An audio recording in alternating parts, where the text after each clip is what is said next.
2026 চনৰ পূৰ্বে অসমত প্ৰদেশ কংগ্ৰেছৰ নেতৃত্ব ভূপেন বৰাৰ পৰা আঁতৰাই গৌৰৱ গগৈক অৰ্পণ কৰিব লাগে বুলি এতিয়া এই পত্ৰখন প্ৰেৰণ কৰিছে কংগ্ৰেছৰ একাংশ প্ৰাক্তন মন্ত্ৰী বিধায়ক তথা জ্যেষ্ঠ নেতাই। নমস্কাৰ, মই মৃদু পৱনে স্বাগতম জনাইছো নিউজ 18 অসম নৰ্থ ইষ্টৰ ডিজিটেল লাইভলৈ আৰু লৈ আহিছো ৰাজ্যৰ বিৰোধী ৰাজনীতিৰ এটা ডাঙৰ খবৰ যে প্ৰদেশ কংগ্ৰেছে এতিয়া পুনৰ দুটা শিবিৰত বিভক্ত হৈছে। একাংশই ভূপেন বৰাক বিচাৰে, একাংশই গৌৰৱ গগৈক বিচাৰে আৰু সেই কথা ইতিমধ্যে স্পষ্ট হৈছে। শেহতীয়াকৈ এই তথ্য পোহৰলৈ আহিছে যে একাংশ জ্যেষ্ঠ কংগ্ৰেছী নেতাই এতিয়া গৌৰৱ গগৈক প্ৰদেশ কংগ্ৰেছৰ সভাপতি পাতিব লাগে বুলি পত্ৰ প্ৰেৰণ কৰিছে হাই কমাণ্ডলৈ আৰু এই আজিৰে তেওঁলোকে নিখিল ভাৰত কংগ্ৰেছ কমিটিৰ সভাপতি মল্লিকাৰ্জুন খৰ্গে তথা নিখিল ভাৰত কংগ্ৰেছ কমিটিৰ সম্পাদক কেচি বেনুগোপালকো তেওঁলোকে এই পত্ৰ প্ৰদান কৰিছে। সমান্তৰালকৈ গান্ধী পৰিয়ালকো প্ৰদান কৰা হৈছে এই পত্ৰ আৰু প্ৰায় 20 গৰাকী নেতাই গৌৰৱ গগৈৰ সমৰ্থনত এই পত্ৰত স্বাক্ষৰ প্ৰদান কৰিছে। আৰু কেইদিনমান পূৰ্বে জ্যেষ্ঠ কংগ্ৰেছী দলটোৱে এই পত্ৰ প্ৰদান কৰিছে। তাৰ সমান্তৰালকৈ কংগ্ৰেছৰ একাংশ জ্যেষ্ঠ শীৰ্ষ নেতাক এই আৰ্জিলৈ তেওঁলোকে সাক্ষাৎ কৰিছেগৈ আৰু তেওঁলোকে দাবী উত্থাপন কৰিছে যে 2026ত যদি কংগ্ৰেছে ভাল ফলাফল দেখুৱাবলৈ হয় তেতিয়াহ'লে গৌৰৱ গগৈক নেতৃত্ব প্ৰদেশ কংগ্ৰেছৰ নেতৃত্ব অৰ্পণ কৰাৰ কোনো তাৰ বাদে গত্যন্তৰ নাই। ভূপেন বৰাৰ নেতৃত্বৰ ওপৰত তেওঁলোক বিশ্বাসী নহয় আৰু গৌৰৱ গগৈক সেইবাবে তেওঁলোকে প্ৰদেশ কংগ্ৰেছৰ সভাপতি পদ দিয়াৰ বাবে এই কংগ্ৰেছৰ হাই কমাণ্ডক এনেদৰে আহ্বান জনাইছে। আৰু লক্ষণীয়ভাৱে এই এক কাকতলীয় সংযোগ বুলিয়ে কওক বা যি বুলিয়ে নকক যেন এই গৌৰৱ গগৈক সভাপতি পতাৰ এনে যুঁজা চলি থকাৰ সময়তে কিন্তু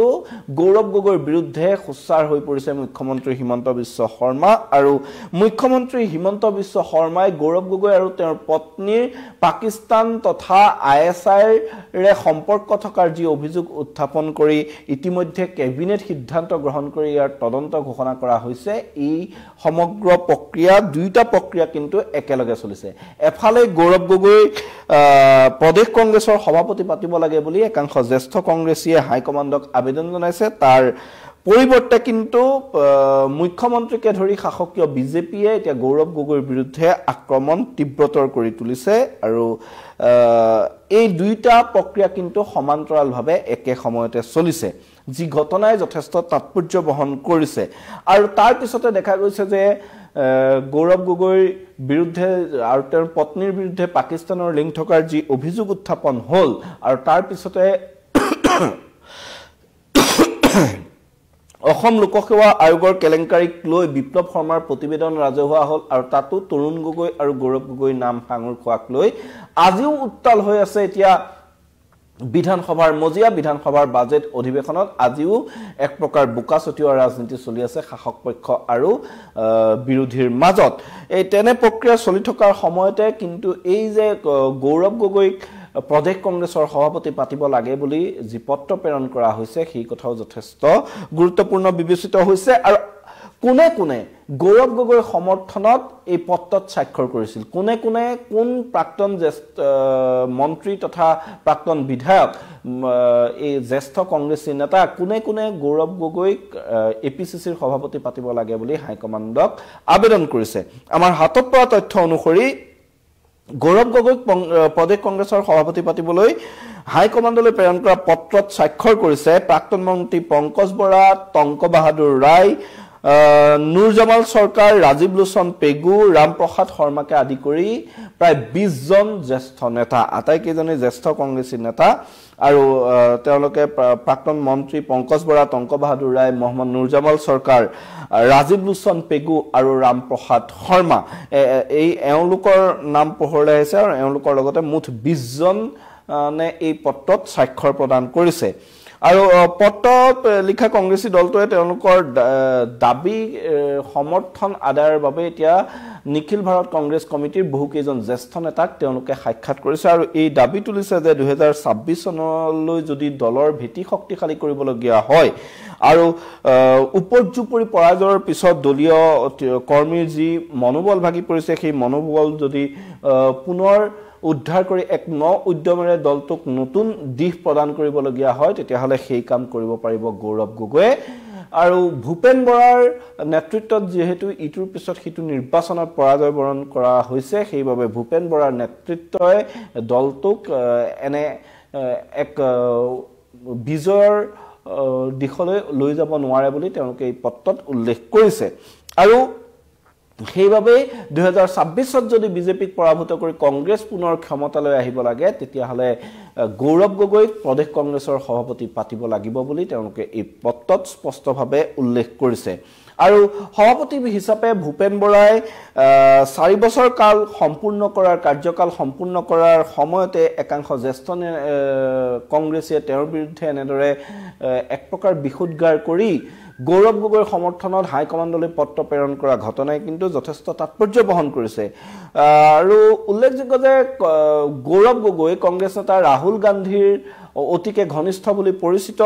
তাৰ সমান্তৰালকৈ তেওঁ লোকসভাত বিৰোধীৰ উপদলপতিৰ দায়িত্বত আছে বিৰোধী দলপতি ৰাহুল গান্ধী উপদলপতিৰ দায়িত্বত আছে গৌৰৱ গগৈ আৰু একেদৰে গৌৰৱ গগৈ হ'ল কংগ্ৰেছ ৱৰ্কিং কমিটিৰো সদস্য আৰু এই ক্ষেত্ৰত প্ৰদেশ কংগ্ৰেছত আৰম্ভ হোৱা এই তৎপৰতাই কিন্তু যথেষ্ট তাৎপৰ্য বহন কৰিছে আৰু যেন এই পত্ৰখনে দুটা ইংগিত দিছে যে অসম প্ৰদেশ কংগ্ৰেছত ইতিমধ্যে আৰম্ভ হৈ গৈছে সভাপতি সলনিৰ কুচকাৱাজ তাৰ সমান্তৰালকৈ যে গৌৰৱ গগৈও অসমৰ ৰাজনীতিলৈ প্ৰৱেশ কৰাৰ তেওঁ অসমৰ ৰাজনীতিত প্ৰৱেশ কৰাৰ তেওঁ যে এটা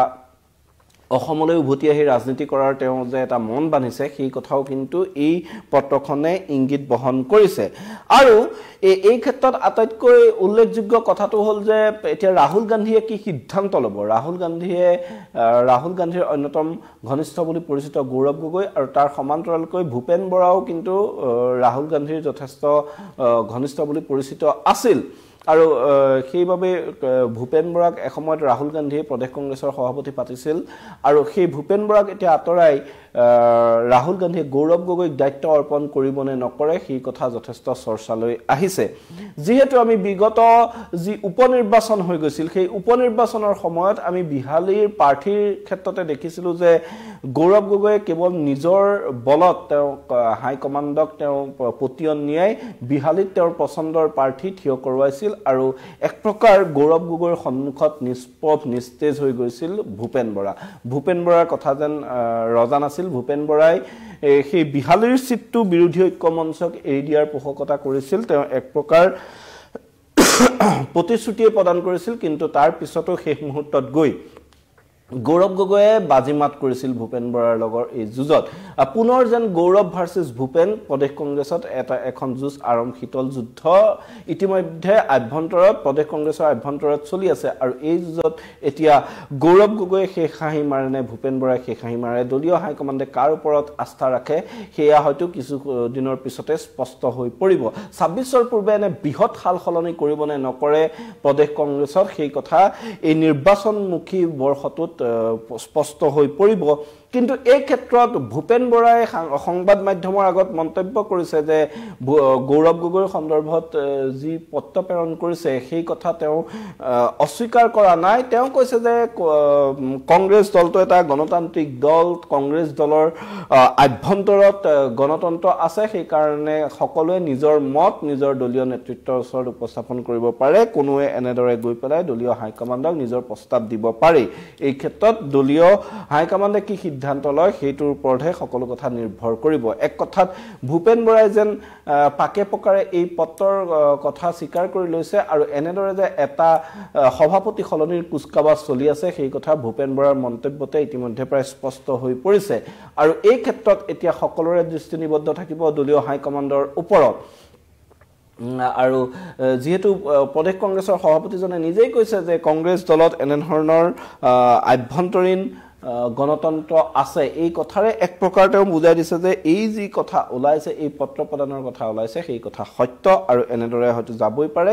এতিয়া সকলোৰে দৃষ্টি নিবদ্ধ থাকিব গান্ধী পৰিয়ালৰ ওপৰত ৰাহুল গান্ধীৰ ওপৰত যে অসম প্ৰদেশ কংগ্ৰেছৰ বাগজৰী ২৬ৰ নিৰ্বাচনৰ পূৰ্বে কাৰ হাতত অৰ্পণ কৰিব ভূপেন বৰাক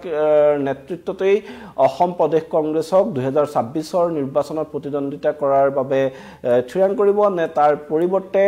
গৌৰৱ গগৈক দিল্লীৰ পৰা আনি পুনৰ অসমৰ ৰাজনীতিৰ বাগজৰী গতাই দিয়া হ'ব কংগ্ৰেছৰ এই কথাসমূহ কিছুদিন পিছতেই হয়তো স্পষ্ট হৈ পৰিব তাৰ সমান্তৰালকৈ কিন্তু শাসকীয় পক্ষই যি গৌৰৱ গগৈৰ বিৰুদ্ধে আক্ৰমণৰ চোক বৃদ্ধি কৰিছে এই ঘটনায়ও তাৎপৰ্য বহন কৰিছে এই প্ৰশ্নক প্ৰাসংগিক কৰি তুলিছে যে গৌৰৱ গগৈ পৰৱৰ্তী অসম প্ৰদেশ কংগ্ৰেছৰ সভাপতি হ'ব নেকি এই প্ৰশ্ন সেই কাৰণে এই মুহূৰ্তত যথেষ্ট প্ৰাসংগিক হৈ পৰিছে আমি আৰু হয়তো কিছুদিন অপেক্ষা কৰিব লাগিব এই প্ৰশ্নৰ উত্তৰ লাভ কৰিবলৈ এই মুহূৰ্তত মই মৃদু পৱনে বিদায় লৈছো